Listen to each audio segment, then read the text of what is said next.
औज़ुबिल्लाहिमिनश्शैतानिर्रजीम बिस्मिल्लाहिर्रहमानिर्रहीम अस्सलामु अलैकुम वरहमतुल्लाहि वबरकातुहू। सूरह नहल है मेरे सामने और सूरह नहल की आयत नंबर 41 है, पारा नंबर 14 है और रुकू नंबर 12 चला है। आयत नंबर 40 में अल्लाह तबारक व तआला ने कुफ़ार की एक गलतफ़हमी को दूर करते हुए कि अल्लाह तबारक व तआला कैसे मुर्दों को ज़िंदा करेगा और ये मुमकिन नहीं है, इस गलतफ़हमी का जवाब देते हुए फरमाया कि इज़ा अरदना हु अन नक़ूलु लहू कुन फ़यकून, कि जब हम किसी चीज़ का इरादा करते हैं तो हम उसके लिए कहते हैं कि हो जा, और वो चीज़ हो जाती है। उन्हें ज़रूरत नहीं पेश आती मुश्किल की और मेहनत की और ताकीद की,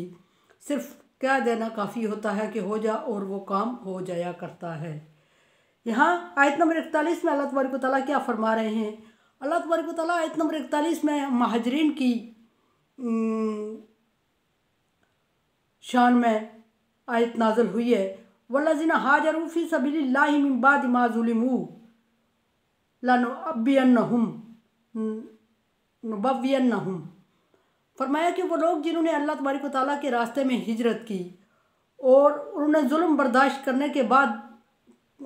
दीन इस्लाम के दुश्मनों के जुल्म बर्दाश्त करने के बाद उन्होंने हिजरत की, उनको दुनिया में भी अच्छाई की खुशखबरी दे दें। यहाँ एक बात की वजाहत हो जाए कि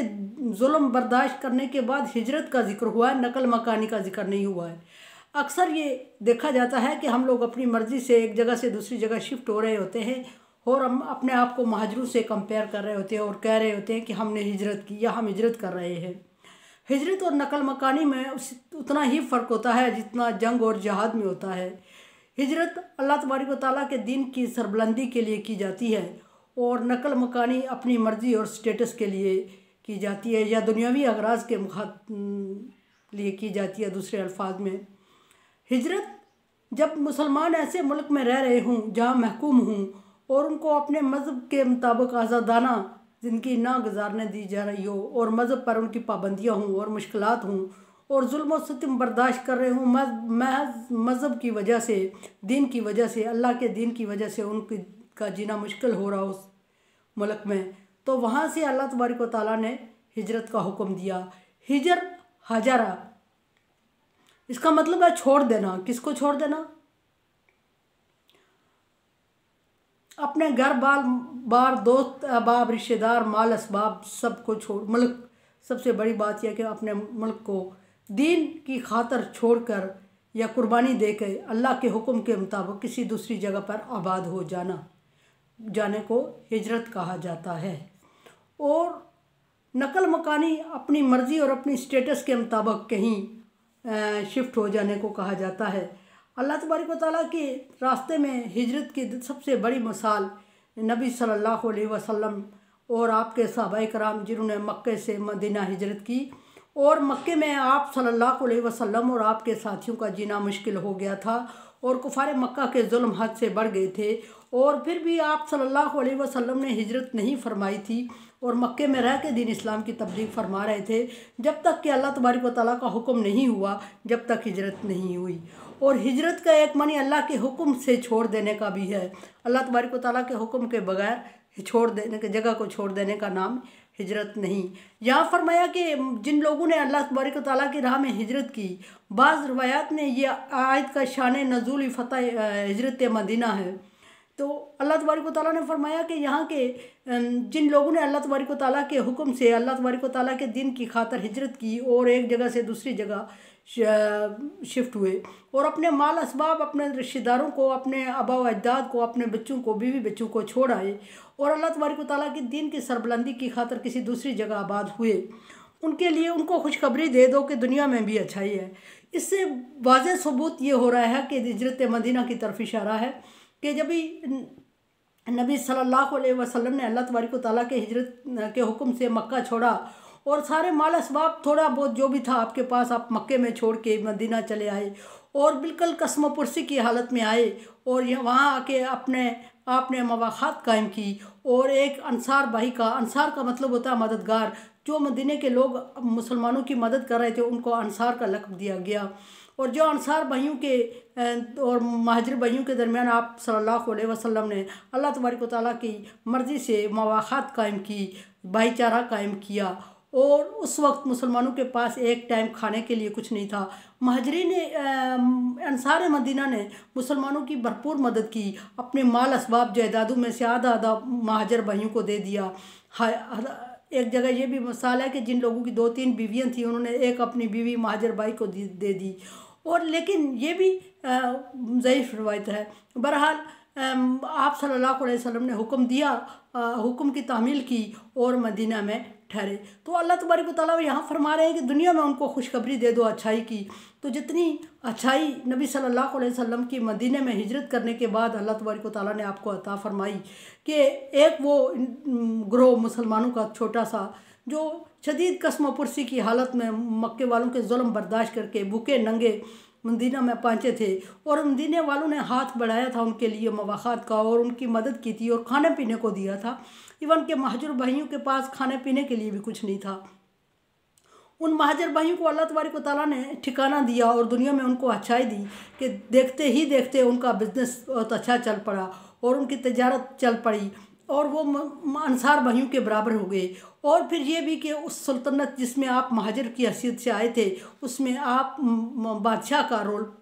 नबी सल्लल्लाहु अलैहि वसल्लम को दिया गया और बाकायदा एक इस्लामिक रियासत की बुनियाद रखी, इस्लामिक स्टेट की बुनियाद रखी गई। मदीना को इस्लामी रियासत का नाम दिया गया और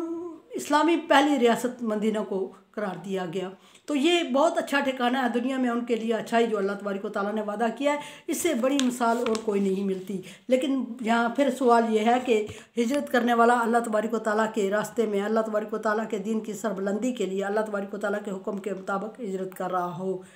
फरमाया कि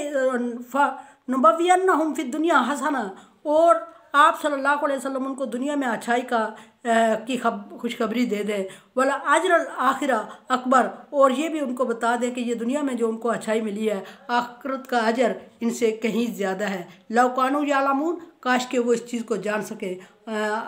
वो समझ सके कि आखिरत का अजर बहुत बड़ा, जिसको अल्लाह तबारक व तआला बड़ा कह रहे हैं, अल्लाह तबारक व तआला बड़ा फरमा रहे हैं, उसकी बड़े की क्या हद होगी कि कंपेयर नहीं कर सकते, या एक माइंड नहीं बन सकता, या एक सोच नहीं आ सकती कि वो बड़ा क्या होगा और अजर क्या होगा जिसको अल्लाह तबारक व तआला अजर फरमा रहे हैं। लेकिन एक बात ये भी है कि नबी सल्लल्लाहु अलैहि वसल्लम का ये भी हुक्म है कि जहाँ तुम्हारा माली हालात ठीक ना हो रहे हों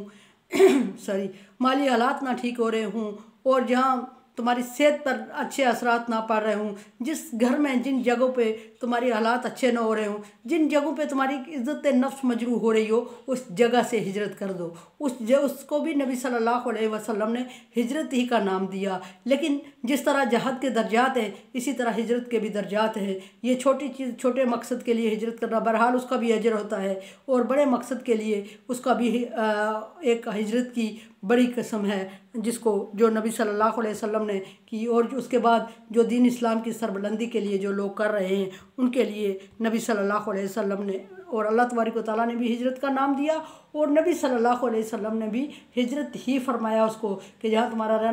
रहन सहन बैठना उठना मुश्किल हो और पाबंदियों का शिकार हो, आज़ादाना ज़िंदगी ना गुजार सकते हो, जहाँ तुम्हारी सेहत अच्छी ना हो, जहाँ तुम्हारे दोस्त अहबाब अच्छे ना हों, जहाँ तुम्हारी माली हालत अच्छी ना हो, तो उस जगह को छोड़ दो। बहरहाल छोड़ देना किसी चीज़ को बड़ा मुश्किल होता है। नबी सल्लल्लाहु अलैहि वसल्लम ने जब मक्के से हिजरत की तो आप सल्लल्लाहु अलैहि वसल्लम की आंखों से आंसू जारी थे और आपने मक्के की तरफ देखते हुए फरमाया था कि मक्का तू मुझे बहुत अजीज़ है लेकिन तेरे बासी मुझे रहने नहीं देते। ये देखें कि जहाँ नबी सल्लल्लाहु अलैहि वसल्लम की आंखों से आंसू जारी थे वहाँ हिजरत का क्या मकाम होगा और क्या। और अल्लाह तबारक व तआला ने कितना बड़ा मकाम नबी सल्लल्लाहु अलैहि वसल्लम को दिया। और हर मोमिन हर मुस्लिम अगर अल्लाह तबारक व तआला की रज़ा के लिए हिजरत करेगा तो उसको इतना ही आला मकाम और इतना ही अच्छा अजर मिलेगा। और दुनिया में नबी सल्लल्लाहु अलैहि वसल्लम के हालात को कंपेयर करें अगर, तो जब आप सल्लल्लाहु अलैहि वसल्लम मदीना में पहुँचे थे तो एक टाइम का खाना भी नहीं था, एक जगह सोने की जगह नहीं थी, पीने के लिए खाने के लिए बर्तन नहीं था।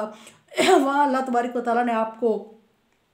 इतना अच्छा ठिकाना दिया कि उस रियासत तो उसको जिस जगह आप हिजरत करके गए उसको रियासत मदीना और इस्लाम की पहली रियासत करार दिया। और उस रियासत का सरबराह नबी सल्लल्लाहु अलैहि वसल्लम, जो कि भूखे प्यासे और कसम पुरसी की हालत में अल्लाह की रज़ा की खातर हिजरत करके मक्के से मदीना पहुँचे थे। और मक्के वालों ने आपका जीना दोबार किया हुआ था, मुश्किल किया हुआ था। और आप सल्लल्लाहु अलैहि वसल्लम के चंद साथी थे और वो भी आप सल्लल्लाहु अलैहि वसल्लम के साथ थे। हदीस के रूह से ये भी है कि नबी हज़रत उमर रज़ी अल्लाह ताला, हदीस नहीं कह सकते, हज़रत उमर रज़ी अल्लाह ताला अन्हु जब फतूहात का माल दिया करते थे मुसलमानों को, तो मुसलमानों में माल तकसीम करते हुए ये फरमाया करते थे कि ये लो, ये तुम्हारी हिजरत का अजर है जो अल्लाह तबारक व तआला से तुम्हें दिया गया है। और उनको माल गनीमत तकसीम करते हुए फरमाते थे ये तुम्हारी उस हिजरत का अजर है जो तुम्हें अल्लाह तबारक व तआला ने दुनिया में दिया है, जिसका दुनिया में अल्लाह तबारक व तआला ने हसना का वादा फरमाया है, और आखिरत का अजर इससे भी कहीं बड़ा होगा।